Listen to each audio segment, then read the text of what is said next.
Venezuela se vio marcada durante este periodo de tiempo por la presidencia de Antonio Guzmán Blanco. Aunque en este tiempo él no siempre era el presidente, tenía el control para designar a aquellos que ocuparían el cargo. Estos presidentes eran, en esencia, sus representantes y seguían sus directrices políticas. Incluso cuando se encontraba fuera del país, Guzmán Blanco mantenía un estrecho control sobre los asuntos internos de Venezuela y a través de correspondencia de emisarios dirigía las acciones de sus aliados políticos, dando una apariencia de alternancia en el poder, aunque el verdadero poder estuviera siempre centrado en él. Ahora bien, conozcamos los hechos más destacados durante este periodo de tiempo. En 1870, con su ascenso al poder, Guzmán Blanco crea la etapa del liberalismo amarillo, la cual su gobierno se caracterizará por aspirar a trabajar en pro de un proceso de europeización en Venezuela.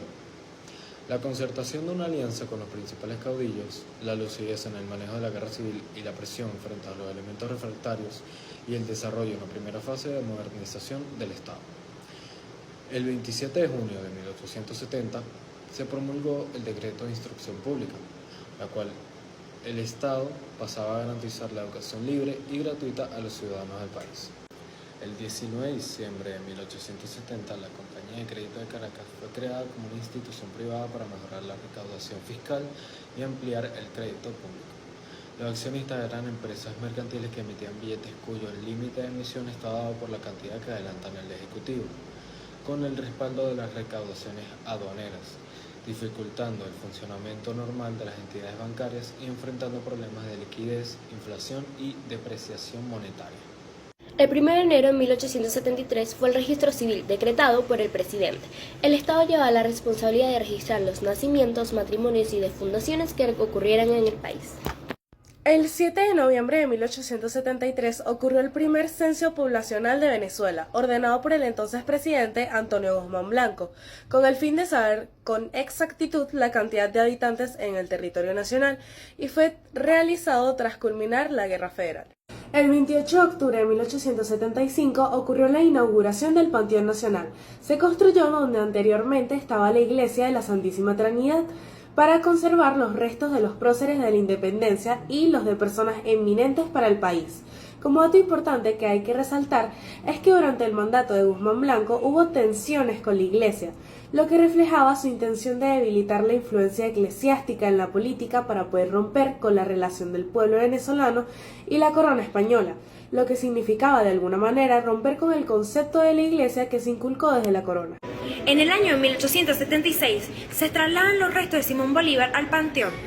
Guzmán Blanco fue el primero en idealizar y alabar la figura del Libertador, lo que puede interpretarse como una exaltación exagerada de su figura que se utilizó con fines políticos. Él fue de las primeras personas en utilizar la figura de Bolívar para fomentar un sentimiento de identidad nacional y unidad entre los venezolanos. Al convertir a Bolívar en un símbolo nacional, buscaba consolidar su propio poder y presentar su gobierno como el heredero legítimo de la lucha independentista. 1979, el amanecer de un nuevo ciclo, marcó el inicio de un quinquenio en Venezuela, un periodo caracterizado por profundos cambios políticos y sociales. Tras la disolución de la reacción alcantarista con el triunfo de la revolución reivindicadora, el país se encaminó hacia una nueva era, marcada por la figura imponente de Antonio Guzmán Blanco, con el poder firmemente consolidado. Intensificó su ambicioso proyecto de modernización, inspirado en los modelos europeos. Se hizo cada vez más evidente, traduciéndose en una nueva serie de obras extravagantes que buscaban transformar a Caracas en una París a orillas del Caribe. La construcción de imponentes edificios públicos, bulevares majestuosos y monumentos colosales se convirtió constantemente durante este periodo, dejando una huella en el paisaje urbano de la capital. Sin embargo, esta obsesión por el progreso de la modernidad contrastaba con la realidad social de los venezolanos. Mientras la élite disfrutaba de los beneficios de la economía, las clases populares seguían sumidas en la pobreza y la marginación. El 31 de marzo de 1879 fue un nuevo amanecer monetario. Venezuela dio un paso decisivo hacia la consolidación de su identidad económica al promulgar la Ley de Monedas. Este hito histórico marcó el nacimiento de Bolívar de Plata, una nueva unidad monetaria que sustituyó al venezolano de oro, moneda que había circulado en el país desde 1871. Con esta medida, el gobierno venezolano buscaba establecer un sistema monetario más estable. Por esta razón, se prohibió la circulación de divisas foráneas dentro del territorio nacional, fortaleciendo así el papel del bolívar como el único medio de pago legal. La elección del Bolívar como nombre de la moneda fue un homenaje al libertador Simón Bolívar, figura emblemática de la independencia de Latinoamérica. Esta decisión no solo reflejaba el profundo respeto y admiración que los venezolanos sentían por su héroe nacional, sino que también simbolizaba la aspiración de construir una nación fuerte y soberana. Sin embargo, a lo largo del plazo, la creación del Bolívar se convirtió en un hito fundamental en la historia económica de Venezuela, sentando las bases para el desarrollo de un sistema monetario nacional sólido y autónomo. En 1881 se establece la Constitución de Suiza, que señala la federación como una forma de Estado, influenciada por el modelo norteamericano y reflejada en otras nuevas repúblicas americanas. Introduce la separación de poderes con un poder legislativo bicameral, donde la representación senatorial varía según la población y cuenta con un poder ejecutivo colectivo único en la historia venezolana. Suprimió el voto popular, pasando el presidente a ser designado por un nuevo ente, el Consejo Federal, constituido por 12 miembros, de entre los cuales era designado el presidente. Este cambio le facilitó a Guzmán Blanco una vez más ser reelecto, permaneciendo así 5 años en funciones. 1881. El canto de una nación. Un decreto presidencial consagró el Gloria Bravo Pueblo como himno nacional de Venezuela. Esta decisión trascendental no fue arbitraria, sino el resultado de un proceso de consolidación de la identidad nacional que se había iniciado con la independencia. El himno, con su letra vibrante y la melodía cautivadora, se convirtió en un poderoso símbolo que unificó a los venezolanos en torno a un proyecto común: construir una nación moderna y soberana. La elección del Gloria Barbo Pueblo como himno nacional respondió a la necesidad de contar con un referente cultural que trascendiera las divisiones políticas y sociales. Su letra, que exalta los valores de la libertad, la justicia y la unión, resonó profundamente en el corazón de los venezolanos, quienes se identificaron con sus ideales, y en este contexto, el Gloria Barbo Pueblo se convirtió en una herramienta fundamental para legitimar el nuevo orden político y social y para fortalecer el sentimiento del orgullo nacional.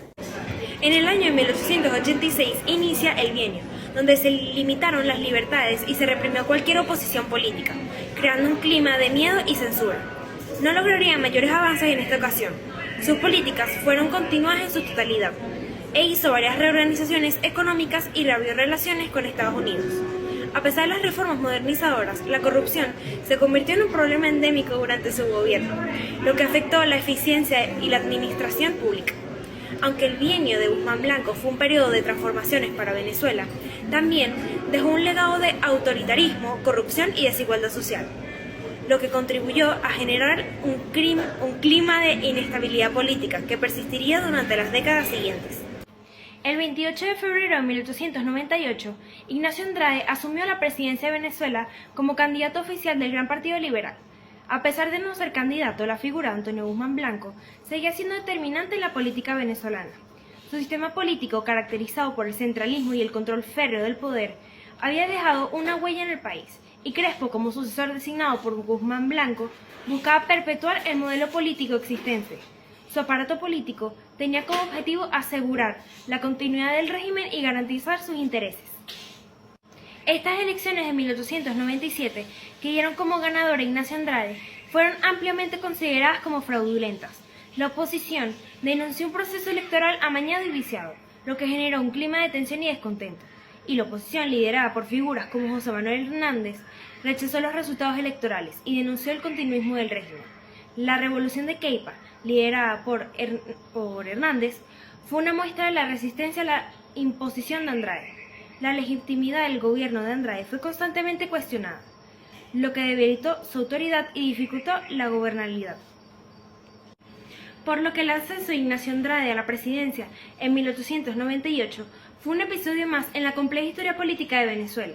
La combinación de factores como el legado de Guzmán Blanco, la manipulación electoral y la fuerte oposición crearon un escenario de inestabilidad y conflicto que marcaría los años siguientes. Entre el 22 y el 23 de marzo de 1899 sucede el golpe de estado de Cipriano Castro hacia Ignacio Andrade.